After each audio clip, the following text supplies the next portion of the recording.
ನಾವು ಬಸ್ ಹತ್ತೀವಿ ಅಂದ್ರೆ ಎಲ್ಲಿಗೆ ಹೋಗ್ತೀವಿ ಅಂತ ಗೊತ್ತಿರ್ಬೇಕಲ್ಲ. ಈಗ ಬೆಂಗಳೂರು ಬಸ್ ಹತ್ಬೇಕೋ, ಹುಬ್ಳಿ ಬಸ್ ಹತ್ಬೇಕೋ, ಯಾವ ಬಸ್ ಹತ್ಬೇಕು ಅಂತ. ಸೊ ನಾನೇನು ಕತೆ ಹೇಳಕ್ ಹೋಗ್ತೀನಿ, ಫಸ್ಟ್ ಅದು ಹೆಂಗೆ ಸ್ಟಾರ್ಟ್ ಆಗುತ್ತೆ, ಇಂಟ್ರೋಲ್ ಪಾಯಿಂಟ್ ಏನು, ಕ್ಲೈಮ್ಯಾಕ್ಸ್ ಏನು, ಇದು ಫಸ್ಟ್ ನಾನು ಮಾಡ್ಕೊಳ್ಳೋ ಕತೆ. ಸೊ ಅದಾದ್ಮೇಲೆ ಸ್ಕ್ರೀನ್ ಪ್ಲೇನ ನಾವು ಕೂತ್ಕೊಳ್ಳೋದು.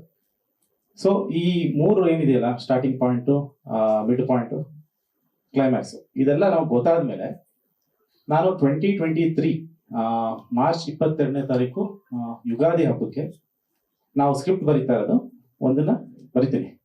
Happy Ugadi to all, love mocktail 3 ಅಂತ ಬರೀತೀನಿ. ಸೊ ಅದು ಫಸ್ಟ್ ಅನೌನ್ಸ್ಮೆಂಟ್ ಮಾಡಿದ್ದು. ಅದು ನಂದೆಲ್ಲ ಓಕೆ, ಇದು ಸಿನಿಮಾ ಮಾಡ್ಬೋದು ಅಂತ ನಂಬಿಕೆ ಬಂದ ಮೇಲೆ ಮಾಡೋಂಥ ಕೆಲಸ. ಯಾಕಂದ್ರೆ ಮುಂಚೆನೇ ನಾವು ಅನೌನ್ಸ್ ಮಾಡಿ ಆಮೇಲೆ ಕತೆ ಬರೀಲಾರುವೆ. ಸೊ ಇದು ಮಾಡಿದ್ದು. ಸೊ ಅದಾದ್ಮೇಲೆ ನನಗೆ ಗುರುದೇಶ್ ಪಾಂಡೆ ಅವರು ಮತ್ತೆ ರಾಘವೇಂದ್ರ ನಾಯಕ ಆಮೇಲೆ ಬಂತು. ಗುರುದೇಶ್ ಪಾಂಡೆ ಅವರು ಕತೆ ಹೇಳ್ಬೇಕು ಅಂತ ನನಗೆ ಫೋನ್ ಮಾಡಿದ್ರು. ಸೊ ಅದನ್ನ ರಾಘವೇಂದ್ರ ನಾಯಕ್, ಸೋಕಾಲ್ಡ್ ರೈಟ್ರು ಏನು ಹೇಳಿದ್ದಾರೆ ನಿನ್ನೆ ಮಾಧ್ಯಮದಲ್ಲಿ, ಸೊ ಅದನ್ನ ಫಸ್ಟ್ ಪ್ಲೇ ಮಾಡ್ತೀನಿ, ಆಮೇಲೆ ಮಿಕ್ಕಿದ್ ಮಾತಾಡೋಣ.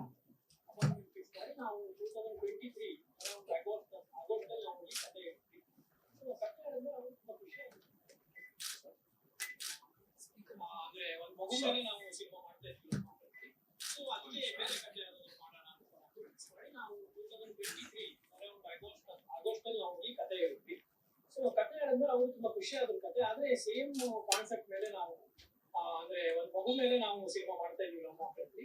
ಸೊ ಅದಕ್ಕೆ ಬೇರೆ ಕತೆ ಯಾವ್ದಾದ್ರು ಮಾಡೋಣ ಅಂತ ನಾವು ಬಿಟ್ಟು ಬೇರೆ ಹೀರೋಗಳಿಗೆ ರಮೇಶ್ ಅರವಿಂದ್ ಅವರು. ಸೊ ಏನ್ ಹೇಳಿದಾರೆ ಸರ್,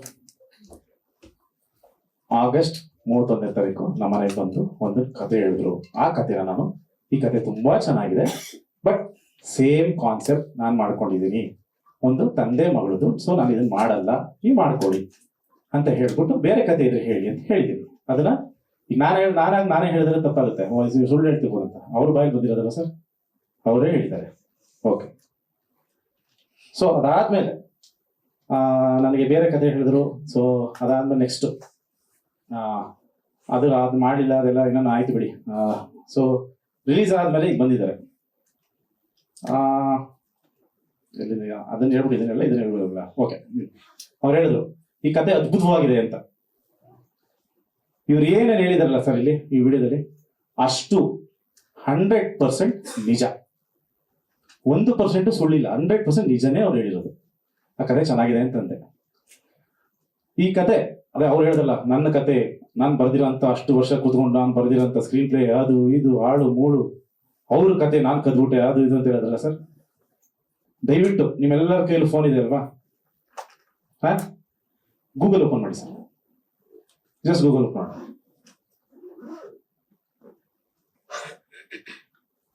ನಾನೊಂದು ಹೇಳ್ತೀನಿ, ಟೈಪ್ ಮಾಡಿ, Hindu man adopted Muslim child in Lucknow ಅಂತ ಹೊಡಿರಿ. ಸೊ ಅಲ್ಲಿ ನಿಮ್ಗೆ ಒಂದು ಕೇಸ್ ಬರುತ್ತೆ. ಐಕುಲಾಲ್ ಸಂದಿಲ್, ಹಿಂದೂ ವೆಂಡರ್, ಅದೊಂದು ತುಂಬಾ ಅವಾಗ ಸೆನ್ಸೇಷನ್ ಕ್ರಿಯೇಟ್ ಮಾಡಿದಂತ ಒಂದು ಕೇಸು ಲಕ್ನೋ ಅಲ್ಲಿ. ಇದು 2010-11 ಸೊ ಇವ್ರು ಬಂದು ಏನ್ ಹೇಳಿದ್ರು ಅಂದ್ರೆ, ಸರ್ ನನ್ನ ಹತ್ರ ಒಂದು ಕತೆ ಇದೆ, ಕತೆ ಅಲ್ಲ, ಒಂದು ಕೇಸ್ ಆಗಿದೆ ಯಾವುದೋ ಇದು. ಅದನ್ನ ಏನಂದ್ರೆ ಟಿ ಅಂಗಡಿಲಿ ಯಾವ್ದೋ ಒಬ್ಬ ಹಿಂದೂ ಒಂದು 45 ವರ್ಷದವನು ಟಿ ಅಂಗಡಿ ಇರ್ತಾನೆ, ಟಿ ಅಂಗಡಿ ನಡೆಸ್ಕೊಂಡಿರ್ತಾನೆ.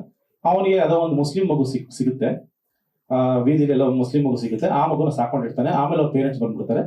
ಪೇರೆಂಟ್ಸ್ ಬಂದ್ಮೇಲೆ ಅದನ್ನ ಕ್ಲೈಮ್ ಮಾಡಿದ್ರು. ಆಮೇಲೆ ಅದು ಹಿಂದೂ ಮುಸ್ಲಿಮರು ಅಲ್ಲ, ಮುಸ್ಲಿಂ ಮಗು ಹಿಂದೂ ಸಾಕಂಗಿಲ್ಲ ಅಂತ ಆಯ್ತು, ಇಲ್ಲ ಹಿಂದೂ ಹಾರ್ಮೋನಿ ಇರ್ಬೇಕು ಹಂಗೆ ಹಿಂಗೆ ಅಂತ ಜಡ್ಜ್ ಎಲ್ಲ ಹೇಳಿ ಹಿಂದೂ ಇವ್ರಿಗೆ ಕೊಟ್ಟರು ಅಂತ ಹಿಂಗಾಗಿತ್ತು ಅಂದ್ರೆ, ಇಲ್ಲ ಒಳ್ಳೆ ಕತೆ ಸರ್ ಮಾಡಿ ನೀವು. ನಾನು ಅವ್ರೇನ್ ಹೇಳಿದ್ರಿ, ಸೇಮ್ ಕಾನ್ಸೆಪ್ಟ್ ಅಲ್ಲಿ ಏನು ಹುಡುಗ ತಂದೆ ಮಗ ಏನು ಹೇಳ್ತಾ ಇರಲ್ಲ, ಅದೆಲ್ಲ ತಂದೆ ಮಗಳದು ಕತೆ ನಾನು ಮಾಡ್ಕೊಂಡಿದೀನಿ. 2022 ಫೆಬ್ರವರಿ 11ನೇ ತಾರೀಕು ಪಿಕ್ಚರ್ ರಿಲೀಸ್ ಆಗಿರೋದ್ರಲ್ಲಿ ಕೊನೆ ಸೀನ್, ಆದಿ ಬಂದು ಒಂದು ಹೆಣ್ಮಗುನ ದತ್ತು ತಗೋತಾನೆ ಅಲ್ವಾ, ಹೆಣ್ಮಗುನ ದತ್ತು ತಗೊಂಡಿರ್ತಾನೆ. ಸೊ ನನ್ನ ಸಿನಿಮಾದ conflict, a single male parent cannot adopt a girl child.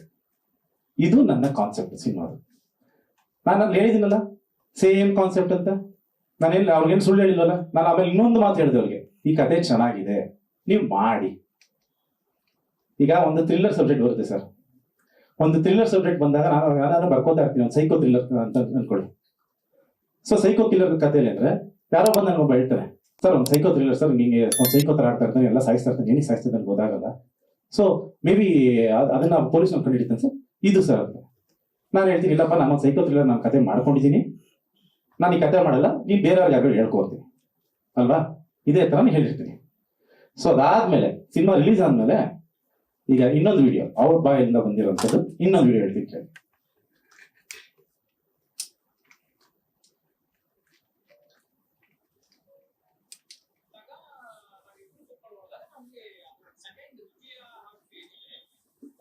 ನಮ್ಮ ಕಥಾಂತರದ ಮೇಲೆ ಆ ಸಿನಿಮಾ ನಿಂತಿದೆ ಅನ್ನೋದು ನಮಗೆ ಕನ್ಫರ್ಮ್ ಆಯ್ತು. ಕೋರ್ಟ್ ರೂಮ್ ಡ್ರಾಮಾ ಇರ್ಬೋದು, ಇಂಟ್ರೋಲ್ ಬ್ಲಾಕ್ ಇರ್ಬೋದು, ಆ ಔಟ್ಲೈನ್ ಅವ್ರ ಬ್ಯಾಕ್ ಡ್ರಾಪ್ ಬೇರೆ ಇದೆ, ಅವ್ರಿಗೆ ಕಟ್ಕೊಟ್ಟ ಪರಿಸರ ಬೇರೆ ಇದೆ, ನಮ್ಮ ಕತೆ ಪರಿಸರ ಇದೆ, ಡೈಲಾಗ್ ಎಲ್ಲ ಬೇರೆ ಇದೆ. ಆದ್ರೆ ಮೇನ್ ವಿಚಾರ ಇದೆಯಲ್ಲ, ಒಂದು ಮಗು ಮೇಲೆ ಒರಿಜಿನಲ್ ಅಪ್ಪ ಅಮ್ಮ ಒಂದು ಕೇಸ್ ಹಾಕೋದು, ಆಮೇಲೆ ಅದ್ರ ಮೇಲೆ ಅದೇನ್ ನಡೆಯುತ್ತೆ ಸೆಕೆಂಡ್ ಹಾಫ್ ಡ್ರಾಮಾ ಇದೆಲ್ಲ ಕ್ಲೈಮ್ಯಾಕ್ಸ್ ಅಲ್ಲ.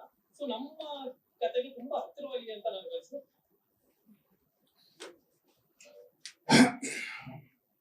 ಸೊ ಕೇಳಿಸ್ಕೊಂಡ್ರಿ, ಈಗ ಅದೇ ಆ ಥ್ರಿಲ್ಲರ್ ಸಬ್ಜೆಕ್ಟ್ಗೆ ಬಂದ್ಬಿಟ್ಟು ಸರ್ ಇವ್ ಕತೆ ಸೇಮ್ ಮಾಡ್ಬಿಟ್ಟಾರ ಸರ್, ಏನ್ ಸರ್ ಕತೆ? ಅದೇ ಸರ್ ನೀವು ಥ್ರಿಲ್ಲರ್ ಮಾಡ್ಬಿಟ್ಟಿದ್ದೀರಾ, ಇದು ಕ್ರೈಮ್ ಯಾವ್ದು ಸೈಕೋ ಥ್ರಿಲ್ಲರ್, ಹೌದಾ? ಏನ್ ಮಾಡಿದೀನಿ ಸರ್? ಇಲ್ಲ ಅವ್ನು ಎಲ್ಲಾದ್ರೂ ಕೊಲೆ ಮಾಡ್ತಿರ್ತಾನೆ ಸರ್, ನಾನು 15 ಸಲ ಹೇಳಿದ್ದೀನಿ ಸರ್, ನಾನು ಸೈಕೋ ಥ್ರಿಲ್ಲರ್ ಮಾಡ್ತೇನೆ, ನಾನು ಕೊಲೆನೇ ತಾನೇ ಮಾಡ್ತಾನೆ, ಇನ್ನೇನ್ ಮಾಡ್ತೇನೆ? ಇಲ್ಲ ಸರ್ ನಾನು ಅದರಲ್ಲಿ ಪೊಲೀಸ್ನವ್ರು ಹುಡ್ಕೊಂಡ್ ಬಂದಿದ್ದ, ಇದರಲ್ಲಿ ನೀವು ಪೊಲೀಸ್ನವ್ರು ಹುಡ್ಸ್ಬಿಟ್ಟಿದ್ದೀರಾ, ಕೊಲೆ ಆದ್ಮೇಲೆ ಪೊಲೀಸ್ನವರೇ ಬರ್ತಾರೆ, ಇನ್ಯಾರು ಬರ್ತಾರೆ? ಏನಾದ್ರೂ ಲಾಜಿಕ್ ಇದೆಯೋ ಹೇಳೋ ಮಾತಲ್ಲಿ? ಅಲ್ಲೇ ಮೀಡಿಯಾದವ್ರು ಪಾಪ ತುಂಬಾ ಚೆನ್ನಾಗಿ ಕೇಳಿದ್ರು, ಸರ್ ಸ್ಕ್ರೀನ್ ಪ್ಲೇ ಏನಾದ್ರು ನಿಮ್ ತರನೇ ಇದೆಯಾ ಅಂದ್ರು. ಇಲ್ಲ ಸ್ಕ್ರೀನ್ ಪ್ಲೇ ಇಲ್ಲ ಏನಿಲ್ಲ. ಹೌದಾ, ಓಕೆ ಸರ್. ಸೀನ್ಸ್ ಯಾವ್ದಾದ್ರು ತಗೊಂಡಿದ್ರು? ಇಲ್ಲ ಯಾವ ಸೀನ್ ತಗೊಂಡಿದ್ರು? Okay sir. ಡೈಲಾಗ್ಸ್? ಯಾವ ಡೈಲಾಗ್ಸು ಇಲ್ಲ. ಮತ್ತೆ ಏನಯ್ಯ ನಿಂದು, ಏನಕ್ಕೆ ಬಂದಿದ್ಯಾ? ಲವ್ ಮಾಕ್ಟೇಲ್ ನ ನಿಲ್ಸಿ ಗೆಲ್ಸಿ ಪ್ರತಿ ಒಂದು ಎಫರ್ಟ್ ನಾವ್ ಎಷ್ಟು ಹಾಕಿದೀವಿ ನಮಗ್ ಗೊತ್ತು. ಅದು ನನ್ನ ಲವ್ ಮಾಕ್ಟೇಲ್ ಇವತ್ತೇನು 2019-20 ರಿಲೀಸ್ ಆಯ್ತು, ಅದನ್ನ ನೀವು ಬರೀ ಸಕ್ಸಸ್ ನ ನೋಡಿರ್ತೀರಾ. ಆ ಲವ್ ಮಾಕ್ಟೇಲ್ ಆಗಕ್ಕೆ ಅದಕ್ಕೆ ಹಿಂದೆ 10 ವರ್ಷ ನಾವ್ ಏನ್ ಕಷ್ಟಪಟ್ಟಿದ್ದೀವಿ. ಆ ಲವ್ ಮಾಕ್ಟೇಲ್ ಸುಮ್ಮನೆ ಆಗಿಲ್ಲ, ಆ ಫ್ರಾಂಚೈಸಿ 3 ಸಲ ಸುಮ್ಮನೆ ಬಂದಿಲ್ಲ. ನಮ್ಮ ಎಫರ್ಟ್ ಅಷ್ಟು ವರ್ಷದಿಂದ ನಾವು ಹಾನೆಸ್ಟ್ ಆಗಿ ಎಫರ್ಟ್ ಮಾಡ್ಕೊಂಡು ಬಂದಿರೋದಕ್ಕೆ ಇವತ್ತು ನಾವು ಬಂದಿಲ್ಲಿ ಕೂತಿರೋದು. ಇವಾಗ ಯಾರೋ ಬಂದ್ಬಿಟ್ಟು ಹಿಂಗ್ ಅಂದ್ಬಿಟ್ರೆ, ಬೇರೆ ಯಾರು ಚೆನ್ನಾಗಿ ಕೇಳಿದ್ರು ಪ್ರಶ್ನೆ, ಸರ್ ಏನಾರ ಡೈಲಾಗ್ ಇದೆಯಾ? ಹೇಗೆ ಯಾವ ಡೈಲಾಗ್ ಇಲ್ಲ, ನೀವ್ ಅನ್ಸುತ್ತಲ್ಲ. ಸೊ ಇಲ್ಲಿ ಆಕ್ಚುಲಿ ನಾನು ವಾದ ಮಾಡೋಕ್ಕಿಂತ ಅವರೇ ಎಲ್ಲ ಹೇಳ್ಬಿಟ್ಟಿದ್ದಾರೆ. ಅಂಡ್ ಇನ್ನೊಂದು ತುಂಬಾ ಚೆನ್ನಾಗಿ ಹೇಳಿದ್ದಾರೆ ಆಕ್ಚುಲಿ. ಸರ್ ಏನಕ್ಕೆ ಬಂದಿದ್ದಾರೆ ಸರ್, ಏನ್ ಬೇಕು? ಇಲ್ಲ ಯಾವ ಕಥೆಗಾರರಿಗೂ ಯಾವ ರೈಟ್ರಿಗೂ ಅನ್ಯಾಯ ಆಗಬಾರ್ದು ಸರ್, ಇದೊಂದು ಮಾತ್ರ ನೀವು ತುಂಬಾ ಕರೆಕ್ಟ್ ಆಗಿ ಹೇಳಿದ್ದಾರೆ. ಯಾವ ನಿಜವಾದ ರೈಟ್ರ್ಗಳಿಗೆ ಅನ್ಯಾಯ ಆಗ್ಬಾರ್ದು. ಡಾರ್ಲಿಂಗ್ ಕೃಷ್ಣ ಬರೀ ಡೈರೆಕ್ಟರ್ ಅಂತ ಅನ್ಕೊಂಡವ್ರು ಅವರು, ಪುಣ್ಯಾತ್ಮಗಳು. Darling Krishna is a writer director. ನಾನು ಡೈರೆಕ್ಟ್ ಮಾಡೋಕ್ಕಿಂತ ಮುಂಚೆ I am a writer. First ನಾನು ಕತೆ ಬರೆದಿದ್ದೀನಿ, 4 ವರ್ಷ ಈ ಕತೆನ ನಾವು ಬರೆದಿದ್ದೀವಿ, ಬರೆದ ಮೇಲೆ ಡೈರೆಕ್ಟರ್ ಆಗಿರೋದು. ಸೊ ಅನ್ಯಾಯ ಆಗ್ಬಾರ್ದು ಯಾರಿಗೆ? ನಿಜವಾದ ರೈಟರ್ಗಳಿಗೆ. ಯಾವುದು ಸೋಷಿಯಲ್ ಮೀಡಿಯಾದಲ್ಲಿ ಸಿಗೋ ಕತೆ ಇಟ್ಕೊಂಡು, ಗೂಗಲ್ ನಲ್ಲಿ ಸಿಗೋ ಕತೆ ಇಟ್ಕೊಂಡು ಬಂದ್ಬಿಟ್ಟು ಇದು ನನ್ನ ಕತೆ ಅಂತ ಹೇಳ್ತಾವ್ರಲ್ಲ, ಇವ್ರಿಗೆ ಏನಾದ್ರೂ ತಲೆಯಲ್ಲಿ ಕಾಮನ್ ಸೆನ್ಸ್ ಅನ್ನೋದನ್ನ ಇದೆಯಾ? ಒಬ್ಬರದ್ದು ನಮ್ ಕತೆ ಅಂತ ಕ್ಲೈಮ್ ಮಾಡೋದಕ್ಕೆ ಒಂದು ನಾವು ಬರಿಬೇಕು, ಅದನ್ನ ಆ ಆಲೋಚನೆ ನಮ್ದಾಗಿರ್ಬೇಕು. ಆ ಗೂಗಲ್ ಅಲ್ಲಿ ಆ ಕತೆ ಎಷ್ಟು ಸೆನ್ಸೇಷನ್ ಕತೆ 2011 ನಡೆದಿರೋ ಲಕ್ನೋ ಕೇಸ್ ನ ತಗೊಂಡ್ಬಂದ್ಬಿಟ್ಟು ನಾನ್ ಬರ್ದಿರೋದು ನಿಮ್ಗೆ ನಿಮ್ದು ತಗೊಂಡಿದ್ದೀರಾ? ಏನಾದ್ರು ಆಯ್ತಪ್ಪ, ಯಾವ್ದಾದ್ರು ಒಂದ್ ಸೀನ್ ಇದೆ ಹೇಳೋದು, ಯಾವ ಸೀನ್ ಇಲ್ವಂತೆ? ಏನೋ ಒಂದ್ ಡೈಲಾಗ್ ಇದ್ರೆ ಯಾವ ಡೈಲಾಗ್ ಇಲ್ವಂತೆ? ಯಾವ ಡೈಲಾಗ್ ಇಲ್ಲ, ಯಾವ ಸೀನ್ ಇಲ್ಲ, ಈ ಸ್ಕ್ರೀನ್ ಪ್ಲೇ ಬೇರೆ, ಬ್ಯಾಕ್ ಡ್ರಾಪ್ ಬೇರೆ ಅಂದ್ರೆ ಇನ್ನೇನು ಪ್ರಾಬ್ಲಮ್ ಏನಿದ್ದು? ಸಿಂಪಲ್ ಅಲ್ವಾ? ಒಂದ್ ಒಳ್ಳೆ ಸಿನಿಮಾ ಮಾಡು, ಹೆಸರು ಮಾಡ್ಬೋದಲ್ವಾ? ಗೊತ್ತು, ಈಗ ಅವರು ಸಿನಿಮಾಗಳು ಬರ್ತಾ ಇದೆ, ಪಾಪ ಅವ್ರಿಗೂ ಪ್ರಮೋಷನ್ ಬೇಕು. ಅದಕ್ಕೆ ನಮ್ಮ ಸಿನಿಮಾ ಮುಖಾಂತರ ಪ್ರಮೋಷನ್ ಯಾಕೆ ತಗೋತೀರಾ? ನಾವು 2010 ಒಂದು ದಿನನೂ ಒಂದು ಸದಿನೂ ಬಂದ ಈ ತರದೊಂದು ಪ್ರೆಸ್ ಮೀಟ್ ಮಾಡಿಲ್ಲ ನನ್ನ ಜೀವನದಲ್ಲಿ. ಫಸ್ಟ್ ಟೈಮ್ ಬಂದಿರೋದು ಈ ತರ. ನಮ್ಗಲ್ಲಿ ಅಷ್ಟು ದೊಡ್ಡ ಸಕ್ಸಸ್ ಆಗಿದೆ ಸಿನಿಮಾ, ಅದನ್ನ ಎಂಜಾಯ್ ಮಾಡೋಣ ಅಥವಾ ಇವ್ರುಗಳ ಕೇಳೋ ಆನ್ಸರ್ನ ಉತ್ತರ ಕೊಡೋಣ. ಮೊನ್ನೆ ಯಾರೋ ಒಂದು ಚೆನ್ನಾಗಿತ್ತು, ಸುನೇನಾ ಸುರೇಶ್ ಅವರು ಒಂದು ಅದ್ಭುತವಾಗಿ ಸಿನಿಮಾವನ್ನ ನೋಡ್ಬಿಟ್ಟು ಟೈಮ್ಸ್ ಅಲ್ಲಿ ಇದ್ರಲ್ಲ, ಇನ್ಸ್ಟಾಗ್ರಾಮ್ ಅಷ್ಟು ಚೆನ್ನಾಗಿ ಬರೆದಿದ್ದಾರೆ, ಸಿನಿಮಾ ಅಷ್ಟಿಷ್ಟ ಆಯ್ತು ಇಷ್ಟಿಷ್ಟ ಆಯ್ತು ಅಂತ. ಕೆಳಗಡೆ ಒಂದು 5 ಕಾಮೆಂಟ್ ಇದೆ, ಅದ್ರಲ್ಲಿ ಒಬ್ಬ ಕಾಮೆಂಟ್ ಹಾಕ್ತಾನೆ, ಸೆಕೆಂಡ್ ಹಾಫ್ ಕದ್ದವ್ರೆ ಅಂತ ಹಾಕ್ತಾನೆ. ಯಾರು ಸರ್ ಕದ್ದಿರೋದು? ಇದು ಒಬ್ಬ ಮೇಕರ್ಗೆ ಇದಕ್ಕಿಂತ ಒಂದು ಅವಮಾನ ಮಾಡೋದಿದೆಯಾ? ನಾನು ದೊಡ್ಡ ರೈಟ್ರು ಅಂತ ಏನೋ ಹೇಳ್ಕೊಂಡು ತಿರುಗಾಡ್ತವ್ರಲ್ಲ, ನಮಗೆ ಎಷ್ಟು ಮರ್ಯಾದೆ ಹೋಗಿದೆ ಹೇಳಿ.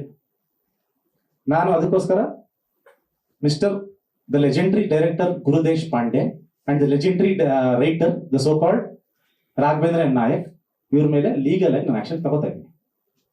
ಸೊ ಯಾವ ಕಾಂಪ್ರಮೈಸ್ ಮಾಡ್ಕೊಳ್ಳಲ್ಲ, ಏನೂ ಮಾಡಲ್ಲ. ಅದಕ್ಕೆ ನಾನು ಏನು ನಿನ್ನೆ ಮೊನ್ನೆ ಎಲ್ಲ ಸುಮ್ಮನೆ ಇದ್ದಿದ್ದು ಲೀಗಲಿನೇ ತಗೊಂಡು ಹೋಗ್ಬೇಕು. ಯಾಕಂದ್ರೆ ಇಂಥವ್ರಿಗೆಲ್ಲ ಉತ್ತರ ಹಂಗೆ ಕೊಡೋದು. ಕರ್ನಾಟಕ ನ್ಯೂಸ್ ಬೀಟ್ ಫಾಲೋ ಮಾಡಿ, ಸಬ್ಸ್ಕ್ರೈಬ್ ಮಾಡಿ.